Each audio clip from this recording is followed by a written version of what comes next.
ಒಂದು ದೇಶ ಒಂದು ಚುನಾವಣೆ ವಿಚಾರವಾಗಿ ಕೇಂದ್ರ ಸರ್ಕಾರ ಜಾಣ್ಮೆಯ ಹೆಜ್ಜೆ ಇಟ್ಟು ಮೊದಲ ಹಂತದಲ್ಲಿ ಕೇವಲ ಲೋಕಸಭೆ ಮತ್ತು ವಿಧಾನಸಭೆಯನ್ನು ಮಾತ್ರ ತರ್ತಾರಂತೆ. ಏಕೆಂದರೆ ಸ್ಥಳೀಯ ಸಂಸ್ಥೆಗಳನ್ನು ತಂದರೆ 2/3 ಮೆಜಾರಿಟಿನಲ್ಲಿ ಪಾಸ್ ಮಾಡ್ಕೋಬೇಕಾಗತ್ತೆ. ಅಷ್ಟು ನಂಬರ್ ಅವ್ರ ಹತ್ರ ಇಲ್ಲ. ಹಾಗಾಗಿ ಅದನ್ನು ಪಕ್ಕಕ್ಕೆ ಇಟ್ಬಿಟ್ಟು ಫಸ್ಟ್ ಇದನ್ನು ಮಾಡ್ಕೊಂಬಿಡೋಣ ಅಂತ ಹೋಗ್ತಿದ್ದಾರಂತೆ. ಗೊತ್ತಿಲ್ಲ. ಮೋಸ್ಟ್ಲಿ ಸೋಮವಾರ ಮಂಡನೆ ಆಗ್ಬೋದು ಈ ಬಿಲ್ಲು ಅಂತಿದ್ದಾರೆ. ಅದು ಎಷ್ಟಾಗುತ್ತೋ ಏನೋ ಗೊತ್ತಿಲ್ಲ. ಅದಾದಾಗ ನೋಡೋಣ ಅಲ್ವೇ. Yes okay.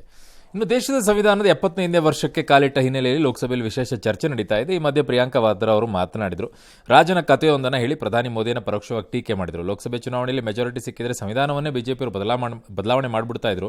ಅದಾಗಲಿಲ್ಲ. ಇದು ಸಂವಿಧಾನ, ಸಂಘದ ರೂಲ್ ಬುಕ್ ಅಲ್ಲ ಅಂತ ಅವರು ಒಂದು ಮಾತು. ಬಿಜೆಪಿ ಯಾವಾಗಲೂ ಭೂತಕಾಲದ ಬಗ್ಗೆ ಮಾತಾಡುತ್ತೆ. ದೇಶದಲ್ಲಿ ನಡೆಯುವ ಎಲ್ಲದಕ್ಕೂ ನೆಹರು ಕಾರಣನ್ರಿ. ಸ್ವಾತಂತ್ರ್ಯ ಹೋರಾಟದಲ್ಲಿ ದೇಶದ ನಿರ್ಮಾಣದಲ್ಲಿ ಅವರ ಪಾತ್ರ ಅಳಿಸೋಕೆ ಯಾರಿಗೂ ಸಾಧ್ಯ ಇಲ್ಲ.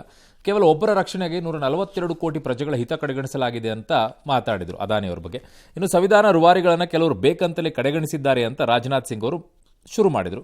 ಒಂದು ಪಕ್ಷ ಸಂವಿಧಾನವನ್ನು ಹೈಜಾಕ್ ಮಾಡಿದೆ ಅಂತ ಅವರು. ಕಾಂಗ್ರೆಸ್ಗೆ ಒಂದು ಬಿಲೀಫ್ ಇದೆ, ಸಂವಿಧಾನ ನಮ್ದು ಅಂತ. ನಿಮ್ದಲ್ಲ, ಎಲ್ಲಾರ್ದು, ಇಡೀ ದೇಶದ ನಿಮ್ದೇನಲ್ಲ. ಸಿ ಬಿಜೆಪಿಯವ್ರು ಬಂದಿದ್ದಿದ್ರೆ ಬದಲಾಯಿಸ್ಬಿಡ್ತಿದ್ರು. ಅದು ಪದೇ ಪದೇ ಅದನ್ನೇ ಅದು ಸುಮ್ಮನೆ ಹಂಗೇ ಹೇಳ್ತಿರೋದು. ಅದನ್ನ ಓಕೆ ಬಂದಿದ್ರು ಬದಲಾಯಿಸ್ಬಿಡ್ತಿದ್ರು ಅಂತ ಇಟ್ಕೊಳ್ಳೋಣಪ್ಪ. ಬದಲಾಯಿಸ್ಬಿಡ್ತಿದ್ರು ಅಂತಾನೆ ಇಟ್ಕೊಳ್ಳೋಣ. ಮುಂದೆ ಏನು ಅಲ್ರಿ, ಮೆಜಾರಿಟಿನೇ ಇಲ್ಲದೆ ಎಮರ್ಜೆನ್ಸಿ ತಂದಾಗ ಏನು ತಂದಿದ್ದು? How can Congress ignore emergency? Even apologise to this country.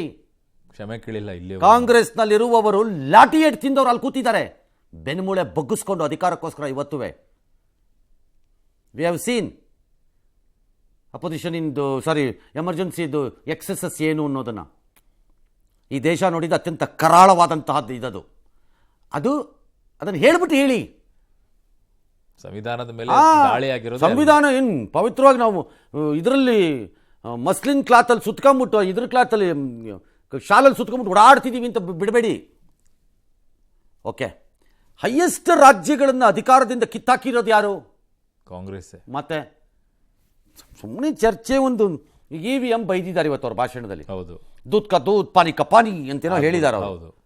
ಕರ್ನಾಟಕದಲ್ಲಿ ದೂದಾ ಪಾನಿನಾ? ತೆಲಂಗಾಣನಲ್ಲಿ ದೂದಾ ಪಾನಿನಾ? ಮಹಾರಾಷ್ಟ್ರನಲ್ಲಿ ಮೊನ್ನೆ ಪಾರ್ಲಿಮೆಂಟ್ ನಡೆದಾಗ ದೂದಾ ಪಾನಿನಾ ಅಂತ ಯಾರು ಕೇಳಬಾರ್ದು? ಆವಾಗ ಬಂದೇ ಬರುತ್ತೆ. ಮತ್ತೆ ಬ್ಯಾಲೆಟ್ ಪೇಪರ್ ಬಂದ್ಬಿಡಿ ಗೊತ್ತಾಗೋಗುತ್ತೆ ಅಂತಾರೆ. ಭಾಷಣ ಚೆನ್ನಾಗಿ ಮಾಡಿದಾರಂತೆ, ನಾನು ನೋಡಿಲ್ಲ. ಭಾಷಣ ಚೆನ್ನಾಗಿ ಮಾಡಿ ಮಾಧ್ಯಮದವ್ರಿಗೂ ಹೇಳಿದಾರಂತೆ. ಎಲ್ಲ ನೀವು ಡಂಗೂರ ಹೊಡಿತೀರಿ. ಆಯ್ತರಪ್ಪ, ನಾವು ಡಂಗೂರನೇ ಹೊಡಿತೀವಪ್ಪ, ತಾಮಟೆ ಹೊಡಿತೀವಿ, ತುತ್ತೂರಿ ಹೊಡಿತೀವಿ, PP ಹೊಡಿತೀವಿ ಅಂತಾನೆ ಇಟ್ಕೊಳ್ಳೋಣ. ನಮ್ಮಿಂದ ಓಟ್ ಬೀಳಲ್ಲ, ಓಟ್ ಬರಲ್ಲ ಅಂತ ನೀವೇ ಹೇಳಿದ್ದೀರಲ್ಲ. ಹೌದು. ನಾವು PP ಹೊಡೆದ್ರೇನು, ತುತ್ತೂರಿ ಹೊಡೆದ್ರೇನು, ಜಾಕ್ಟೆ ಹೊಡೆದ್ರೇನು, ಏನು ನಿಮಗೆ ಪ್ರಾಬ್ಲಮ್ಮು? ಬರಲ್ವಲ್ಲ ಓಟು ಮಾಧ್ಯಮದಿಂದ ಅಂತ ನೀವೇ ಹೇಳಿರೋದಪ್ಪ. ಬಹಿರಂಗವಾಗಿದೆ ಸ್ಟೇಟ್ಮೆಂಟ್. ಅದಾನಿ ಇದು ಒಬ್ಬನಿಗೋಸ್ಕರ 142 ಕೋಟಿ ಜನಗಳದ್ದು ಹಿತ. ಪರ್ಫೆಕ್ಟ್ ಅಪ್ಪ. ಅದರಲ್ಲಿ ತೆಲಂಗಾಣ ಜನನೂ ಸೇರಿದಾರೋ ಸೇರಿಲ್ವೋ ರೇವಂತ್ ರೆಡ್ಡಿ ಕೇಳ್ಬಿಟ್ಟು ಹೇಳಿ. ಒಂದಾದ್ಮೇಲೆ ಅಗ್ರಿಮೆಂಟ್ಗೆ ಸೈನ್ ಗುದ್ದಿದಾರಲ್ಲ ಅಲ್ಲಿ ಅದಾನಿ ಜೊತೆ. ಎಸ್, ರಾಜ್ಯಸಭಾ ಚೇರ್ಮನ್ ವಿಚಾರದಲ್ಲಿ, ಧನ್ಕರ್ ವಿಚಾರದಲ್ಲಿ ಜಟಾಪಟಿ. ಆಡಳಿತ ಪಕ್ಷ ಎಲ್ಲ ಗಲಾಟೆ ಐತೆ, ನಿಮ್ಮ ಮೇಲೆ ನಮಗೆ ನಂಬಿಕೆ ಇಲ್ಲ ಅಂತ.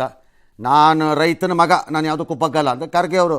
ನಾನು ಕಾರ್ಮಿಕನ ಮಗ, ನಿಮಗಿಂತ ಹೆಚ್ಚು ಸವಾಲು ಎದುರಿಸಿದ್ದೀನಿ ಅಂತ ಅವ್ರದ್ದೇನೋ ವಾದ. ನೀವು ನಮ್ಮನ್ನು ಅಪಮಾನಿಸಿದ್ರಿ, ನಿಮ್ಮನ್ನು ಹೆಂಗೆ ನೋಡಕತ್ತೆ? ಆಯಿತು, ಚೇಂಬರ್ಗೆ ಬನ್ನಿ ಮಾತಾಡೋಣ ಅಂತ ಅಂದಿದ್ದಾರೆ. ಸೆಟ್ಲಾಗಿಲ್ಲ ಮ್ಯಾಟ್ರು, ಇನ್ನೂ ಮುಗಿದಿಲ್ಲ. ಏನೋ ಮಾಡ್ಕೋತಾರೆ ಒಂದು ಸೆಟ್ಲ್ಮೆಂಟು ಫೈನಲಿ ಅಂತ ಅಂದ್ಕೊಂಡಿದ್ದೀವಿ. ನೋಡೋಣ. ಓಕೆ. ಇನ್ನು ಬಹಳ ವಿಚಿತ್ರವಾಗಿ ನಡೆದಿರುವಂಥ ಒಂದು ಪ್ರಕರಣ. ದೆಹಲಿಯ ಕೆಂಪುಕೋಟೆನ ನಮಗೆ ಹಸ್ತಾಂತರಿಸಬೇಕು ಅಂತ ಕೋರಿ ಮೊಘಲರ ವಂಶಸ್ಥರು ಸಲ್ಲಿಸಿದಂಥ ಅರ್ಜಿಯನ್ನು ದೆಹಲಿ ಹೈಕೋರ್ಟ್ ವಜಾ ಮಾಡಿಬಿಟ್ಟಿದೆ. ಕೆಂಪುಕೋಟೆಯನ್ನು ನಮ್ಮ ಪೂರ್ವಜರು ಕಟ್ಟಿಸಿದ್ದಾರೆ, ಇದನ್ನು ಭಾರತ ಸರ್ಕಾರ ಅತಿಕ್ರಮಿಸಿದೆ, ಅದನ್ನು ತಮಗ್ ಕೊಡಿ ಅಂತ ಮೊಘಲರ ಕೊನೆಯ ದೊರೆ ಬಹದ್ದೂರ್ ಶಾ ಜಾಫರ್ II ಅವರ ಮರಿ ಮೊಮ್ಮಗನ ಪತ್ನಿ ಸುಲ್ತಾನ ಬೇಗಂ 2021ರಲ್ಲಿ ದೆಹಲಿ ಹೈಕೋರ್ಟ್ಗೆ ಮೊರೆ ಹೋಗ್ತಾರೆ. ಒಂದೊಮ್ಮೆ ಇದಕ್ಕೆ ಭಾರತ ಸರ್ಕಾರ ಒಪ್ಪದಿದ್ರೆ ಸೂಕ್ತ ಪರಿಹಾರ ಕೊಡಬೇಕು ಅಂತ ಅವರ ಬೇಡಿಕೆ. ಈ ಸಂಬಂಧ ಕೋರ್ಟ್ ನಿರ್ದೇಶನ ನೀಡಬೇಕು ಅಂತ ಅರ್ಜಿ ಹಾಕಿದ್ರು. ಆದರೆ ಕೆಂಪುಕೋಟೆಯನ್ನು ಬ್ರಿಟಿಷರು ಸ್ವಾಧೀನಪಡಿಸಿಕೊಂಡ 150 ವರ್ಷಗಳ ಬಳಿಕ ಅರ್ಜಿ ಸಲ್ಲಿಸಿರೋದು ಸರಿಯಲ್ಲ ಅಂತ ಕೋರ್ಟ್ ಹೇಳಿದೆ. ಆಕೆ ಅರ್ಜಿಯನ್ನು ವಜಾ ಮಾಡಿ. 150 ಅಲ್ಲ, 50 ವರ್ಷ ಆಗಿರಲಿ, ಆಗಿದ್ರು ಏನಕ್ಕೆ ಕೊಡ್ಬೇಕದನ್ನ? ಆಯ್ತಪ್ಪ, ಇವ್ರಿಗೆ ಪರಿಹಾರ ಕೊಡಬೇಕು ಅನ್ನೋದೇ ಆದರೆ, ಮೊಘಲರಲ್ಲಿ ಕೋಟೆ ಕಟ್ಟಲು ಯಾರ ಜಾಗವನ್ನು ವಶಪಡಿಸಿಕೊಂಡ್ರು ಅವ್ರ ಅರ್ಜಿ ಹಾಕಿದ್ರೆ ಅವಾಗ ಶುರು ಆಗುತ್ತೆ ಸರ್. ಮತ್ತೆ ಮೊಘಲರೇನು ಭಾರತದ ಮೂಲ ಅಲ್ವಲ್ಲ? ಅಲ್ಲ, ಭಾರತದ ಮಣ್ಣಿನಲ್ಲಿ ಕಣಕಣದಿಂದ ಉತ್ಪತ್ತಿಯಾದಂಥವ್ರೇನು ಅಲ್ವಲ್ಲ? ದಾಳಿ ಮಾಡ್ಕೊಂಡು ಬಂದಿರೋ ಅಷ್ಟೇ ತಾನೆ? ಹೌದು. ಹಾಗಾದ್ರೆ ನೀವು ದಾಳಿ ಮಾಡೋ ಜಾಗ ವಶಪಡಿಸ್ಕೊಂಡು ಕೋಟೆ ಕಟ್ಟಕ್ಕೆ ಮೊದಲು ಆ ಜಮೀನು ಓನರ್ಗಳ ಮಕ್ಕಳು ಬಂದ್ರೆ ಆಗ ಯಾರಿಗೆ ಪರಿಹಾರ ಕೊಡೋಣ? ಅವರು ಕೇಳ್ತಾರೆ, ಅವ ಯಾವ ಪರಿಹಾರ ಕೊಡ್ಬೇಕು ಅವ್ರಿಗೆ? ಬರಬೇಕು ಅಂತಾರೆ ಅವರು. ಏನು ವಾದಗಳು. ಮೈಸೂರಿನ ಚಾಮುಂಡಿ ಬೆಟ್ಟದಲ್ಲಿ ಹರಕೆ ರೂಪದಲ್ಲಿ ಬರುವ ಸೀರೆಗಳನ್ನು ಕಾಳಸಂತೆಯಲ್ಲಿ ಮಾರಾಟ ಮಾಡ್ತಾರೆ ಅಂತ ಒಬ್ಬರು ಆರೋಪ ಮಾಡಿ ಅವರ ಸ್ನೇಹಮಯಿ ಕೃಷ್ಣ ಅನ್ನೋರು ವಿಡಿಯೋ ಒಂದು ಬಿಟ್ಟು KR ಠಾಣೆಗೆ ದೂರು ಕೊಟ್ಬಿಟ್ಟಿದ್ದಾರೆ. ಆರೋಪ: ದೇಗುಲದ ನೌಕರನೊಬ್ಬ ಗಂಟೊಂದನ್ನು ತೆಗೆದುಕೊಂಡು ಹೋಗಿ ಪ್ರಾಧಿಕಾರದ ಕಾರ್ಯದರ್ಶಿ ಕಾರಿನಲ್ಲಿ ಇಡುವ ದೃಶ್ಯ ಅದು. ಈಗ ಅವರು ದೂರು ಕೊಡೋದಕ್ಕೆ ಕಾರಣ ಆಗಿರೋದು.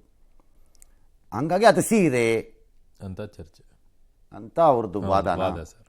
ಓಕೆ, ಅದಕ್ಕೆ ಪ್ರಾಧಿಕಾರದ ಕಾರ್ಯದರ್ಶಿ ಅವ್ರು ಹೇಳ್ತಾರೆ, ಯಾರೋ ರೂಪ ಅಂತ, ಅವ್ರ ಕಾರ್ಲಿಟ್ಟಿರೋದು ಸೀರೆ ಗಂಟಲ್ಲ, ಅದು ದೇಗುಲದ ಕಡತಗಳ ಗಂಟು. ಪರಿಶೀಲನೆ ಮಾಡಕ್ಕೆ ಮನೆಗೆ ತೊಗೊಂಡು ಹೋಗ್ತಿದ್ದೆ, ಸೀರೆನಲ್ಲಿ ಅದನ್ನು ಕಟ್ಟಿದಾರಷ್ಟೇ ಅಂತ ಅವ್ರು ಹೇಳ್ತಿದ್ದಾರೆ.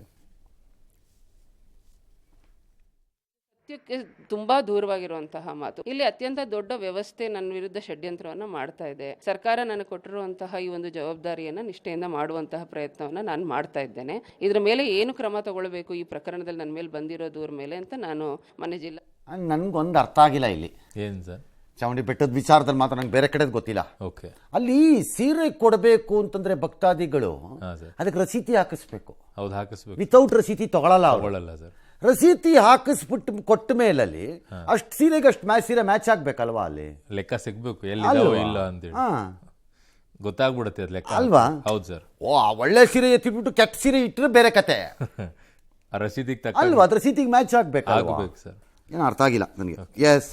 ಇನ್ನು ಮಾಜಿ ಸಿಎಂ ಎಸ್ ಎಂ ಕೃಷ್ಣ ಅವರು ವಿಧಿವಶರಾಗಿ 5 ದಿನ ಆಗೋಯ್ತು ಇವತ್ತಿಗೆ. ಹೀಗಾಗಿ ಕುಟುಂಬಸ್ಥರು ಕೃಷ್ಣ ಅವರ ಸಮಾಧಿಗೆ ಪೂಜೆಯನ್ನು ಸಲ್ಲಿಸಿದರು. ಅಂತ್ಯ ಸಂಸ್ಕಾರದ ಸ್ಥಳದಲ್ಲಿ ಭಾನುಪ್ರಕಾಶ್ ಶರ್ಮಾ ನೇತೃತ್ವದಲ್ಲಿ ಪೂಜಾ ಪ್ರಕ್ರಿಯೆಗಳೆಲ್ಲ ನಡೆದವು. ಪತ್ನಿ ಪ್ರೇಮಾ ಅವರು, ಪುತ್ರಿಯರಾದ ಶಾಂಭವಿ, ಮಾಳವಿಕಾ, ಮೊಮ್ಮಗ ಅಮರ್ತ್ಯ ಹೆಗಡೆ ಸೇರಿ ಕುಟುಂಬಸ್ಥರು ಭಾಗಿಯಾಗಿದ್ದರು. ಟೆಕ್ಕಿ ಅತುಲ್ ಆತ್ಮಹತ್ಯೆ ಪ್ರಕರಣದ ತನಿಖೆ ಚುರುಕಾಗ್ಬಿಟ್ಟಿದೆ. ಮಾರ್ತಳ್ಳಿ ಪೊಲೀಸರು ಆತನ ಪತ್ನಿಗೋಸ್ಕರ ಹುಡುಕಾಡ್ತಿದ್ದಾರಂತೆ ಉತ್ತರ ಪ್ರದೇಶದಲ್ಲಿ. ಕಷ್ಟ ಕಂಡ್ರಪ್ಪ, ದೊಡ್ಡದು ಉತ್ತರ ಪ್ರದೇಶ, ಹುಡುಕೋದಷ್ಟು ಸುಲಭ ಅಲ್ಲ. ನಿಖಿತಾ ಮನೆಯಲ್ಲಿಲ್ಲದ ಕಾರಣ ಮನೆಗೆ ನೋಟಿಸ್ ಅಂಟಿಸಿದಾರಂತೆ. ಮುಂದೆ 3 ದಿನದಲ್ಲಿ ವಿಚಾರಣೆಗೆ ಬನ್ನಿ ಅಂತ. ಬರೋದಾಗಿದ್ದರೆ ಯಾಕೆ ಓಡೋಗ್ತಾರೆ? FIR ಮತ್ತು ದೂರಿನ ಪ್ರತಿಯನ್ನು ಸಹ ಅಂಟಿಸಿದ್ದಾರೆ ಆಲ್ರೆಡಿ. ಮೇಡಮ್ಮು ಮೊಬೈಲ್ ಆಫ್ ಮಾಡ್ಕೊಂಬಿಟ್ಟಿದ್ದಾರಂತೆ. ಸರಿ, ಇನ್ನೂ ಹುಡುಕ್ತಾ ಇದ್ದಾರೆ ನಮ್ಮ ಪೊಲೀಸ್ನವರು. ಹಾಂ, ಏನಾಗತ್ತಾ ಏನೋ ನಮಗೇನು ಗೊತ್ತು. ಓಕೆ ಅಲ್ವಾ? Yes sir. ಬಟ್ ಈಗ ನೋಟಿಸ್ ನೋಡಿಲ್ಲ ಅಂದ್ರೆ ಏನ್ ಕತೆ ಸರ್? ಹೆಂಗ್ ಗೊತ್ತಾಗ? ಅಲ್ಲಿ ಇದ್ರ ತಾನೇ ನೋಡಕ್ಕೆ. ಯಾರಾದ್ರೂ ಅವ್ರು ಗೊತ್ತಿರೋರು ಹೇಳಿ ಇನ್ಫಾರ್ಮ್ ಮಾಡಿ ನೋಡಿ ಇನ್ಫಾರ್ಮ್ ಮಾಡೋದಾದ್ರೆ ಈ ಥರ ಈಗ ಮಾಧ್ಯಮಗಳೆಲ್ಲ ಬರುತ್ತೆ, ಅವಾಗ ಗೊತ್ತ. ಅದ್ಯಾವುದೋ ಚುಚ್ಕೊಳ್ಳೋದು ಇದ್ರಲ್ಲೆಲ್ಲ ಬರುತ್ತದು, ಸೋಷಿಯಲ್ ಮೀಡಿಯಾದಲ್ಲಿ ಎಲ್ಲ ಬಂದು ಗಿಂದು ನೋಡಿ ಗಿಡಿ ಆದ್ರೆ ಅಂತ ಮತ್ತೆ ಅದೊಂದು ಪ್ರೊಸೀಜರ್ ಕೂಡ ಹಂಗ ಅಂಟಿಸ್ ಬರಬೇಕು. ಓಕೆ. ಇನ್ನು ಅನುಮತಿ ಇಲ್ಲದೆ ಕೃಷಿ ಹೊಂಡದಲ್ಲಿ ಸೋಡಿಯಂ ಬಾಂಬ್ ಪ್ರಯೋಗ ಮಾಡಿದ್ದ ಬಿಗ್ ಬಾಸ್ ಖ್ಯಾತಿಯ ಡ್ರೋನ್ ಪ್ರತಾಪ್ನನ್ನ ಮಿಡಿಗೇಶಿ ಪೊಲೀಸರು ಬಂಧಿಸಿದ್ದಾರೆ. ಮಧುಗಿರಿ ಕೋರ್ಟ್ ಮುಂದೆ ಹಾಜರುಪಡಿಸಿದ್ರು. 3 ದಿನ ಪೊಲೀಸ್ ಕಸ್ಟಡಿಗೆ ಈಗ ಕೊಟ್ಟಿದ್ದಾರೆ. ಬಾಂಬ್ ಪ್ರಯೋಗ ನಡೆದ ಸ್ಥಳ ಜನಕಲೋಟಿ ಗ್ರಾಮದ ಬಳಿ ಫಾರ್ಮ್ ಹೌಸ್ಗೆ ಡ್ರೋನ್ ಪ್ರತಾಪ್ನನ್ನು ಕರ್ಕೊಂಡು ಹೋಗಿ ಸ್ಥಳ ಮಹಾಜರೆಲ್ಲ ಮಾಡಿದ್ದಾರೆ. ಬಿಗ್ ಬಾಸ್ ಖ್ಯಾತಿ ಅನ್ಬಾರ್ದು ಸರ್. ಬಿಗ್ ಬಾಸ್ ಹೋಗಕ್ಕೆ ಪೂರ್ವದಲ್ಲಿ ಪಡೆದಿದ್ದ ಇನ್ಯಾವುದೋ ಖ್ಯಾತಿ ಕಾರಣ ಅಲ್ಲ, ಅದಕ್ಕೆ ಡ್ರೋನ್ ಅಂತ ಇದೆಯಲ್ಲ ಸರ್. ಅದು ಡ್ರೋನ್ ಖ್ಯಾತಿ ಅಂತ ಕರೀರಿ. ಡ್ರೋನ್ ಖ್ಯಾತಿ ಅಥವಾ ಏನೋ ಬೋಗಸ್ ಅಂತನೋ ಏನೋ ಎಂತದ ಅದೆಂತದ ಬೋಗಸ್ ಆಗಿತ್ತು ನಮ್ಗೆ ಗೊತ್ತಿಲ್ವಲ್ಲ. ಅದ್ರ ಖ್ಯಾತಿ ಬಿಗ್ ಬಾಸ್ ಖ್ಯಾತಿ ಯಾಕಾಗಬೇಕು? ಅಲ್ಲಿ ಹೋಗಿದ್ರು ಅಲ್ಲ ಆದ್ಮೇಲೆ ಹಂಗ. ಆಯ್ತು, ಇದೇನಾ ಖ್ಯಾತಿಗೆ ಮಾಡೋ ಕೆಲಸಗಳು?